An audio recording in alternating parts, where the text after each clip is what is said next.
ইউনূস সাহেবকে বলেছি, আমার সাথে যখন দেখা হয়েছে, ইনাদের মানুষের সাথে কানেক্টিভিটি নাই, একদমই নাই। They may be very capable, তা উনাদের নিজস্ব জায়গাতে they may be very capable, they had requisite expertise, তারা হয়তো নিশ্চয়ই ভালো কেউ হবে, বাট মানুষ ওনাদেরকে চিনে না। বাংলাদেশে মানুষ চিনতে চায়, ফেল করলে গালি দিতে চায়, ভালো করলে প্রশংসা করতে চায়। এখানে কেউ চিনে না। রিজওয়ান আপা থাকলে ভালো হতো, পলিথিন সরাইতে সরকার আসে নাই। টেবিলের উপরে জগ থাকবে না প্লাস্টিকের মগ থাকবে, এটা কোনো বিবেচ্য বিষয় না। এটার জন্য এটা কোনো পরিবর্তন না। কোন পুলিশের জার্সি চেঞ্জ হবে না, পুলিশের লোগো চেঞ্জ হবে, স্টেডিয়ামের নাম পরিবর্তন হবে, এগুলি মুখ্য ব্যাপার না। মুখ্য ব্যাপার যেটা, সেই সংস্কারের এখন পর্যন্ত আমরা রোড ম্যাপ পাইনি, আমরা জানি না, আরম্ভ করছেন, তার উপরে ডিপেন্ড করবে কবে যাবে। তবে আমি মনে করি এমন মানুষ সরকারে থাকা উচিত যাদের সাথে মানুষের কানেক্টিভিটি আছে। Either that could be politician, সমাজে গ্রহণযোগ্য, অর সামাজিক জায়গা থেকেও যদি আসে, যাদের সমাজে অবস্থান আছে, মানুষ যাদেরকে চিনে। বিকজ সিইও টাইপ ভালো, অফকোর্স সিইও টাইপ যারা থাকেন, আমি কাউকে ছোট করছি না, তবে ব্যুরোক্রেটিক বা সিইও যারা থাকেন, ওনাদের সাথে সাধারণ মানুষ, ওনাদের যে সিদ্ধান্ত নেওয়ার প্রক্রিয়া, সেটাতে একটা হার্শনেস থাকে। সেই হার্শনেসকে মিটিগেট, কমিয়ে আনার জন্যই পলিটিশিয়ানের দরকার হয়।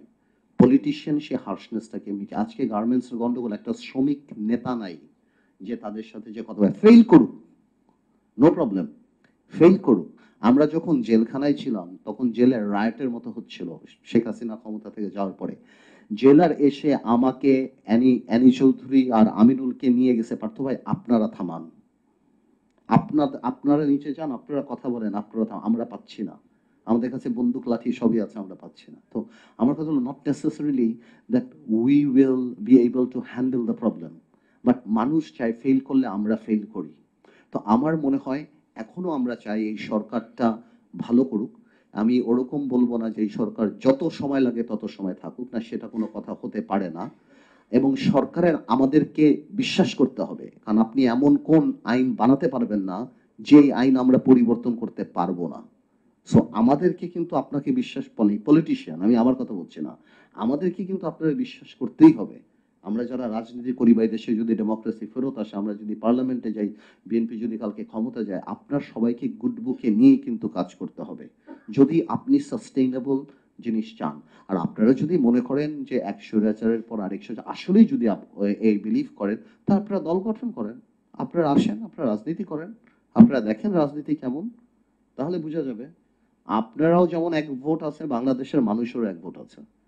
আপনারা দল করেন, আপনারা দল করেন, আপনারা ভালোভাবে করেন, সংগঠন করেন, তারপর আপনারা বুঝবেন যে রাজনীতি কি।